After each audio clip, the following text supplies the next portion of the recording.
What's up, good people? Mark Holmes here, and as always, I want to say thank you all for watching, commenting, subscribing, and being part of the Joe Blue Sports Report. Without you guys, as well as you ladies, you know that this literally does not work. Wow. It's amazing how fast time flies. Shout out to my buddy Brian. Today's his birthday. Shout out to my daughter Michaela. Today is her birthday. Somebody said that was their mother's birthday as well. Happy birthday to everybody who's got a birthday today. Okay, happy birthday to ya. Happy birthday to ya. Happy birthday. Happy birthday. So, this was good. This was a great weekend. I mean, do we realize there was football? Although I didn't watch it much on Thursday. But Thursday, Friday, Saturday, and Sunday. I know it wasn't real games, that we're just talking about practice. But you know what? I'm okay with it. It was nice to sit here and live stream, and y'all probably sick of me. I have live streamed so much, I'm sick of me. Okay, I'm sick of me. But, you know, having the Eagles game, having the Washington game, having the Cowboys game, I guess I should have done the Giants game too, but, you know, it's the Giants. And, you know, I'm still recovering from this cold from hell and trying to save my voice a little bit for, you know, things that matter. You know, like Cowboys, Eagles, Washington. You know, you don't want to waste it on the Giants. You don't want to waste it on the Giants. But I'm kidding. I kid because I love it. Couple things, fantasy football. Roz is getting all that stuff together. I think we're having our first fantasy draft for League One on Tuesday night, and we'll be doing drafting, of course, throughout the week. So be prepared to get sick of it. Interesting thing tonight. And it didn't hit me at the time when I heard it, because we were actually live streaming our Sunday live stream. You know, we got all my great friends in there, Primetime Phil and Thomas Garrett and Brian Green and Roland's Review, and I mean, okay, great channel members. And I forgot about the top 100. And Dak was picked at the top 100 at 44. And it didn't hit me that it was 44. 44.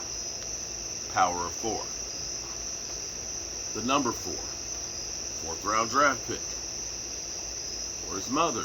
Everything is 4. 4, 4, 4, 4, 4, 4.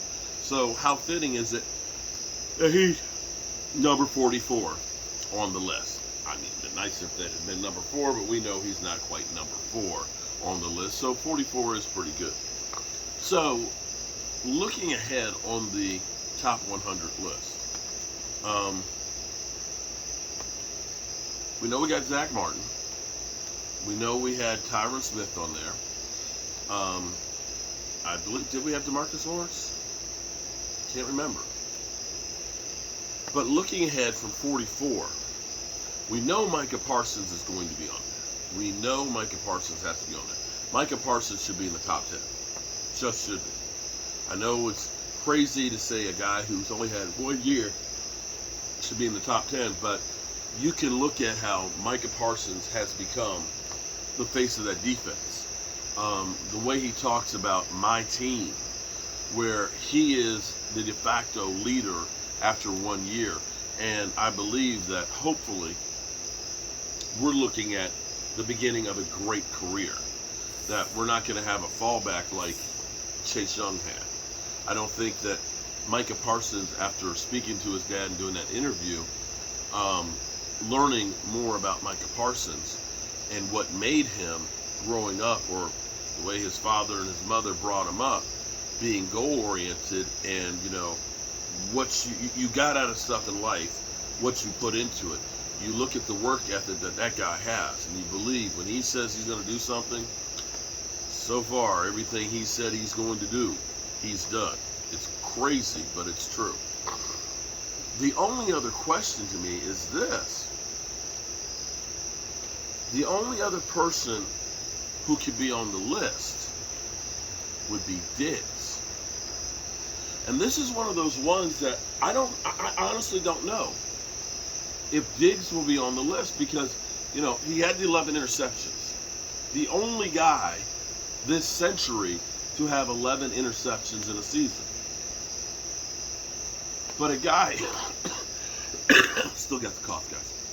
But a guy who's been so much maligned, and that in practice, every single play has been scrutinized. You would think that there's no player ever in any drill that has been beaten by somebody other than Diggs. That we literally say, turnovers, they don't mean anything. Have you noticed how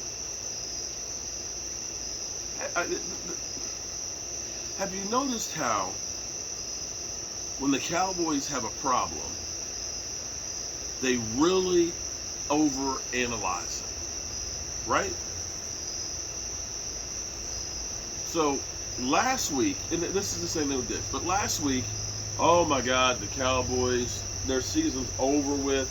They've got the same problems they had last year. They've got all these penalties. Mike McCarthy needs to bench players. Taylor Smith, you need to go ahead and tell him you're going to sit on the bench because you've had 2 penalties or we're going to cut you. Right? That they acted like losing a preseason game means that you're going to lose everything all year. That preseason, even though we didn't play a single starter, is the foreshadowing of exactly what you're going to do. Now, I pointed out, the Detroit Lions once went 4-0 in preseason and didn't win a single game during the regular season. The Dallas Cowboys have been notorious for losing preseason games. In fact, I'm more worried that we actually won yesterday than losing. Understand the last 4 playoff teams the Cowboys have had, they had won 1 preseason game. But be that as it may, Cowboys look terrible against Denver. Oh my God, the Cowboys, it's terrible, it's terrible, it's terrible.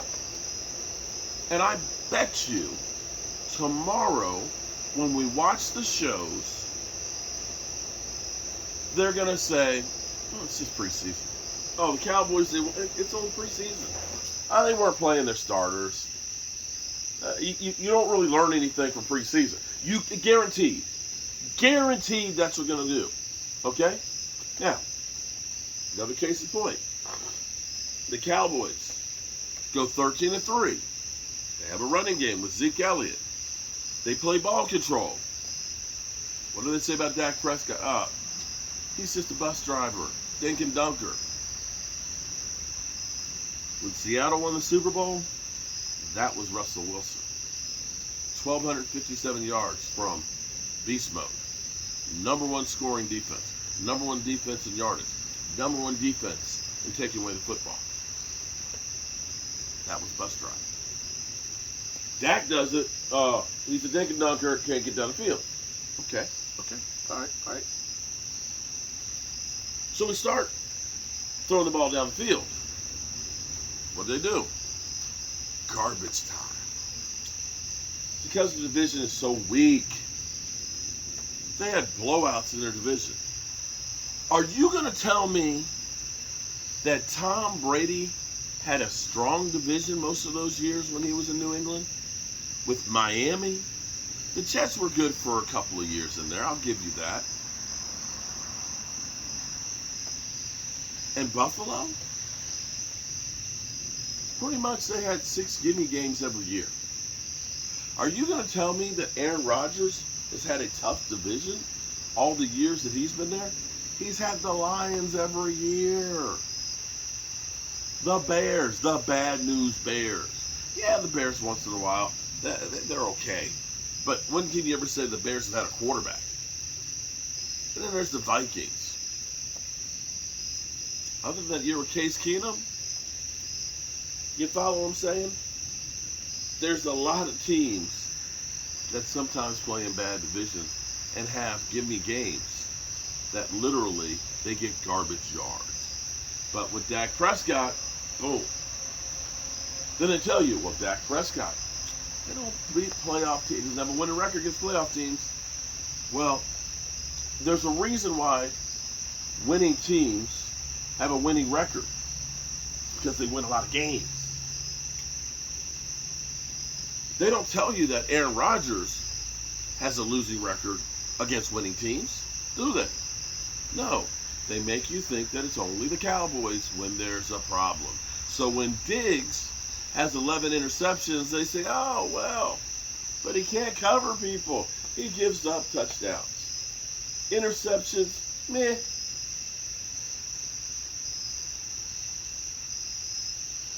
I guarantee you, if somehow, some way,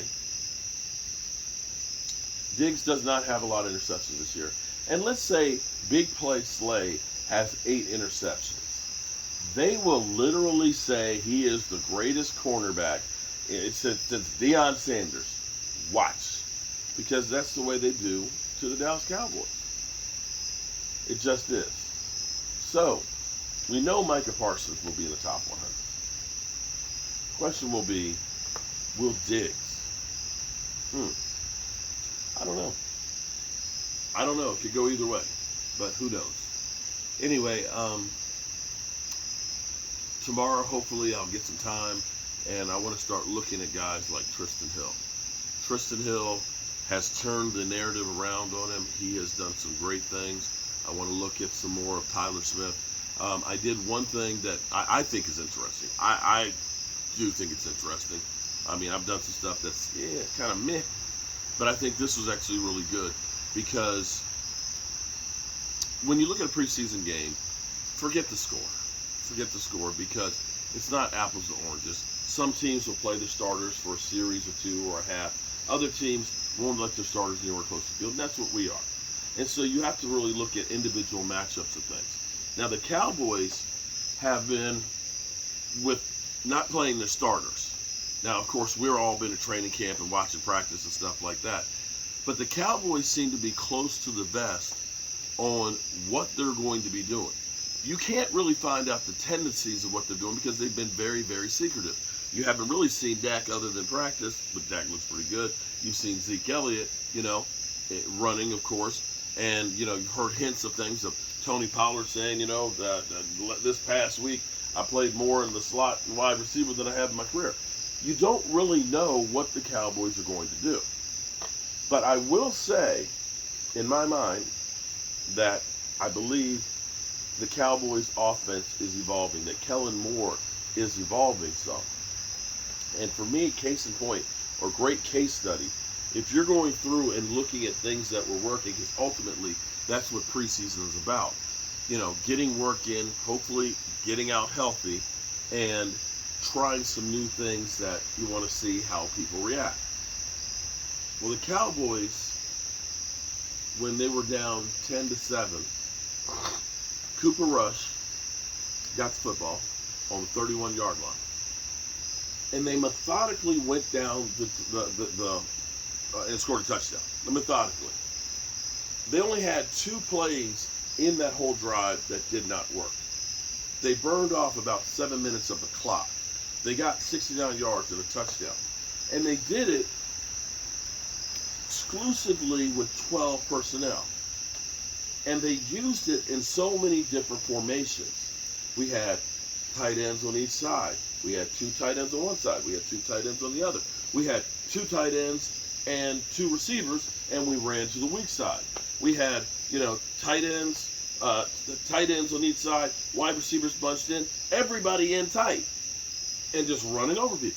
We ended up doing so many different looks of 12 personnel where we were literally picking up, probably I'd say on that drive, averaging about 8 yards a carry. And you saw deep passes to Jalen Tolbert. You saw that offense in a traditionally running formation that was literally unstoppable. And so I took that drive and I learned a new trick. The key, if you're using NFL clips, when I did it out here on my TV, what I did was I used the aspect and blew it up. so you don't get the NFL logos, the shields, and all that stuff. That it's really a closer look at it, which is good because then it's bigger. And so I did this video, did the clips of following this whole drive and explaining what they were doing and some of the blocks. And when you see Tyler Smith and Fournette doing some of the blocks and the sealing of the edges and things, I think it's good, and I think it's a great way to learn a little bit more about the game. So many people never understand the chess match that actually happens between the offensive and defensive line. The difference of reason of using play action versus draws, of what it does to the defense. So like when you do play action, and there was a great example down on the goal line where it should have been a touchdown to Jalen Tolbert.